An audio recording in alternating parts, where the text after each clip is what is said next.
Gonna give this a shot. Gonna try out a couple new things.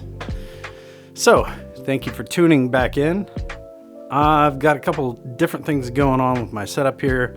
I am now shooting with the Irix 30mm T1.5 cinema lens. Gonna see how that looks. I think that focal range is probably pretty ideal for this, portrait style, talking head, news stand-up composition, while still showing some background, but having, hopefully, it fall off in a very painterly way. I'll see as soon as I get to editing.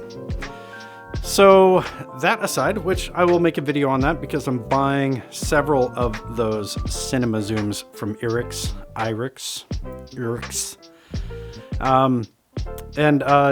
I'll show you some test footage that isn't just me talking into a camera.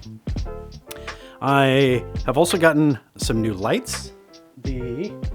Where's the box? The box is hiding way back there in the shadows if you can see it.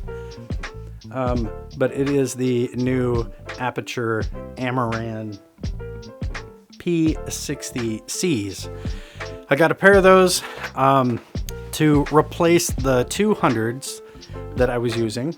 200? Is that correct? Fact check. Probably got a box for them down there. The Amaran 200Ds, which are great. They're a great amount of light, but the problem is that more, light head style of light with a Bowens mount and then a modifier on the front of it, I end up with, I can't even show from where I'm standing in my little focal plane box how big and how much space that takes up. But easily, it's like 3 to 4 feet in a space that's only 10 feet wide. So getting that light into the position to light myself in the way that I wanted to was very difficult. And also, big modifier, a lot of spill all over the place. It just didn't seem to be as small and nimble as I need for my little shooting space down here in the basement. But these, on the other hand, the P60Cs are a small panel style, thin, even with the modifier, they're about that deep. It's very easy for me to position them in here and light how I want. So right now I'm using that. It is the color model, but I got it because it just has more diffusion, and I figured that it would work a little bit better for my purposes and also give me more creative room to play as far as having different colors in the space. But right now, 5600 just off to my 45 off, even with the camera over here.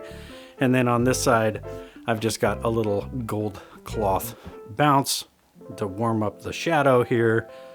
And then this light back here, which I'm way overdue to introduce and do a review on, which is the Quasar Science double rainbow 4-footer, is over here just as a little hair light.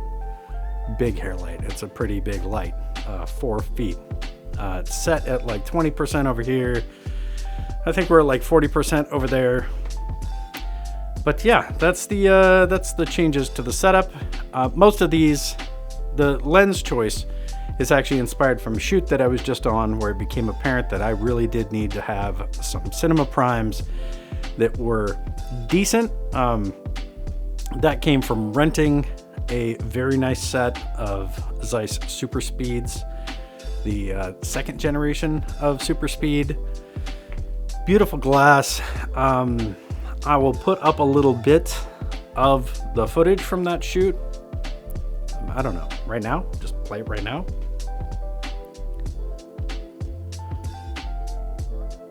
So that footage was the Komodo on the RS2 with some super speeds using the Nucleus M motors to control the focus, and then had somebody using the Nucleus Fizz to pull focus.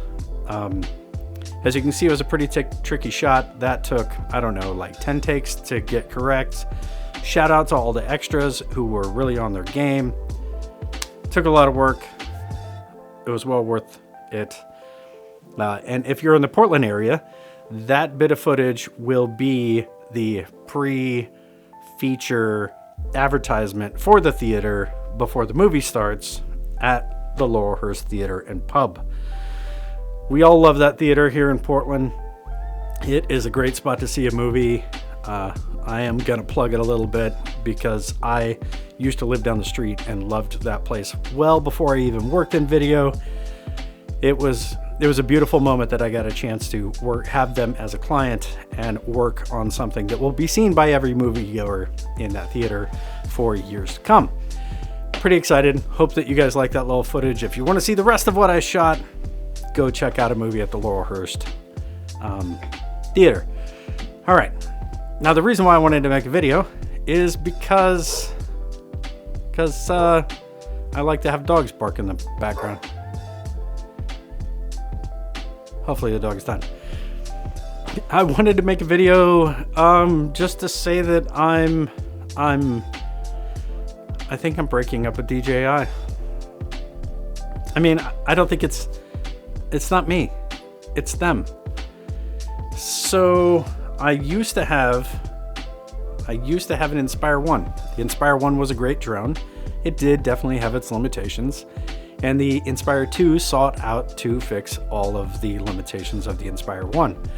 But one thing that the Inspire 1 had that the Inspire 2 didn't was the ability to take the camera gimbal off of the drone and put it onto a handheld unit for ground recording.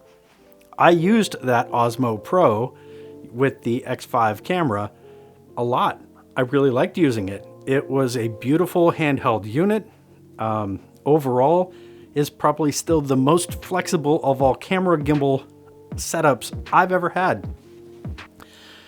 Despite losing that, I still moved to the Inspire 2 because it seemed like the gains outweighed the losses, and that DJI said this.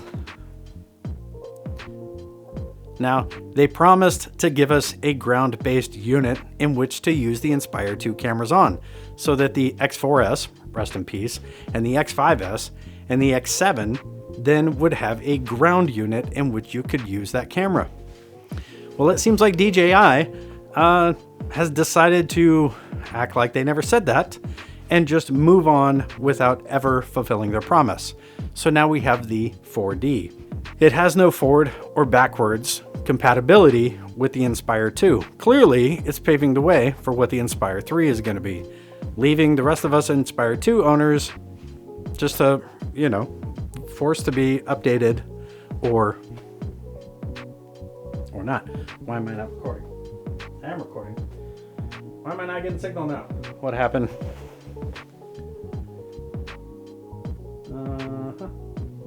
Stuff and things happen. Goddamn stuff and things. I don't really need it anyway. I'm good. Still rolling. Still recording. Check my focus. Here we are. So DJI has decided that they've had enough with the Inspire 2 and all of its bits. So those of us who are professionals that are using the products are just left outside in the cold. If you can imagine Ari doing that, or even Red. I mean, Red kind of does that, but at least they do it on a timeline, I don't know, measured in decades. But DJI, after 4 years, is going to shove a prosumer model on their pro customers by simply outmoding them. It's kind of frustrating. I'm probably about $20,000 deep into my Inspire 2 kit. I'm still a fan of it. I mean, I just made a video about its long-term use and how I think it's still unprecedented as far as its flexibility and what you can do with it.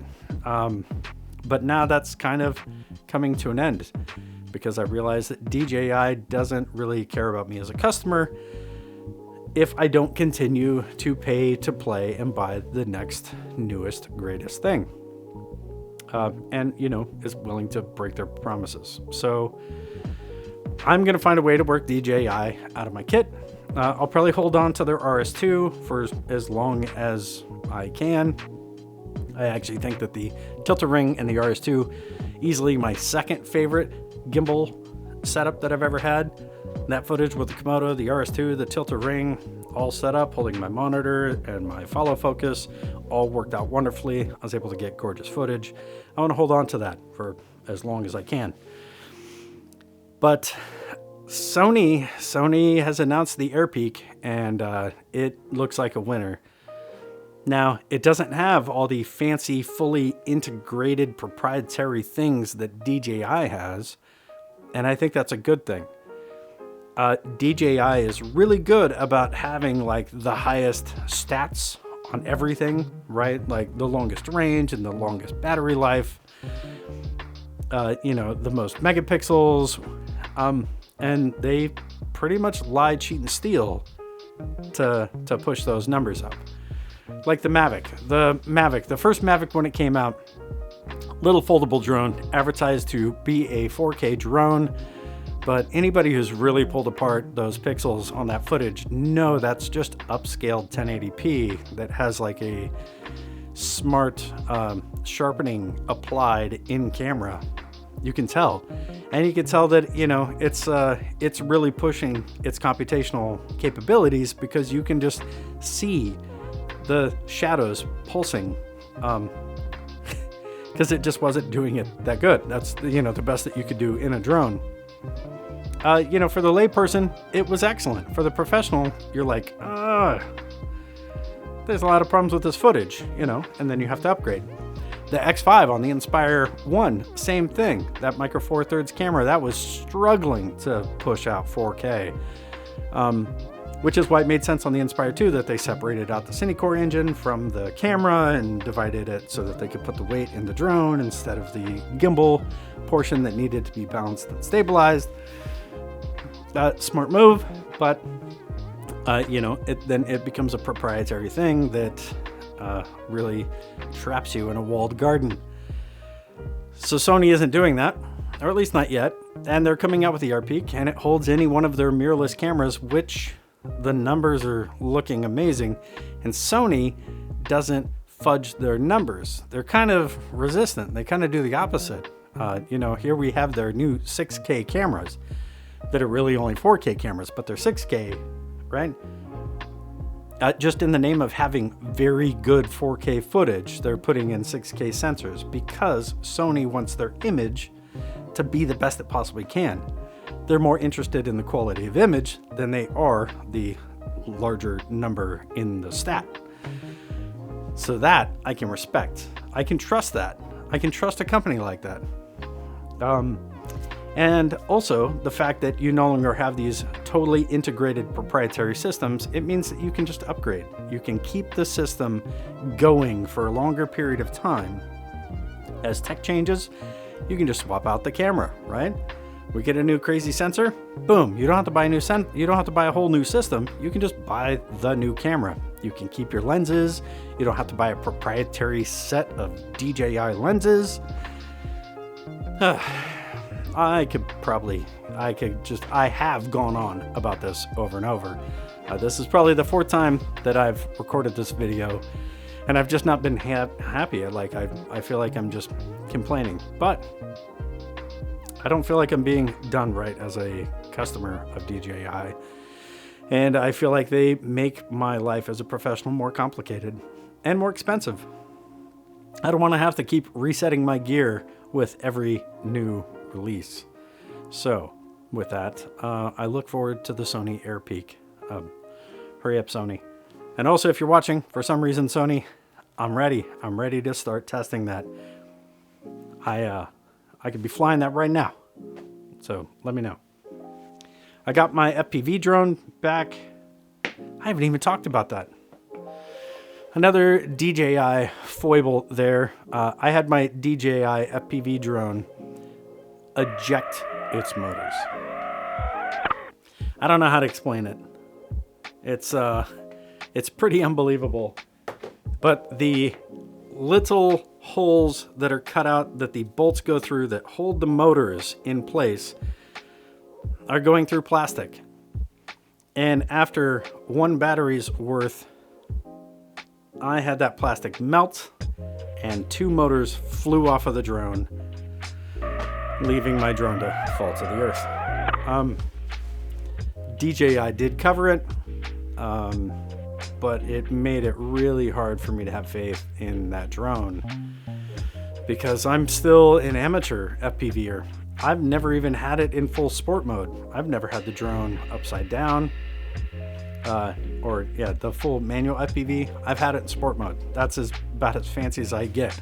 I just want banked turns, right?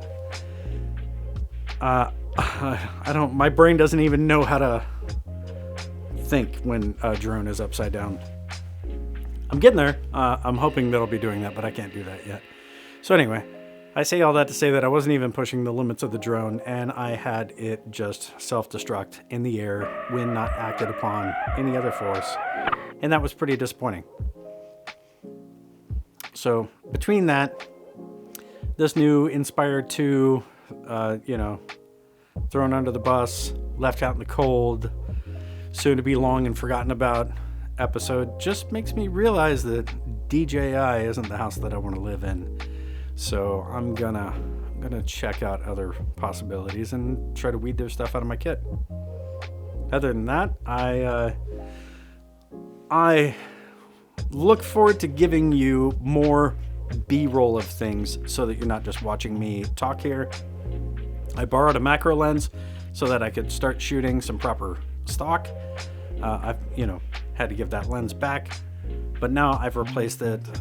It should be showing up any moment. It might have been the reason why the dog was barking just now, but I ordered the Irix 150mm macro lens, and that looks really promising. I think if I can feed that thing a lot of light, get that thing up to T11, that I can get some beautiful high detailed macro product shots. So let's go check and see if that lens is here so I can start using it. And on that note, like always, thank you for watching my videos. You've heard everybody say subscribe. You know what to do. You don't need me to say it, but I do need you to do it. So until next video, thanks.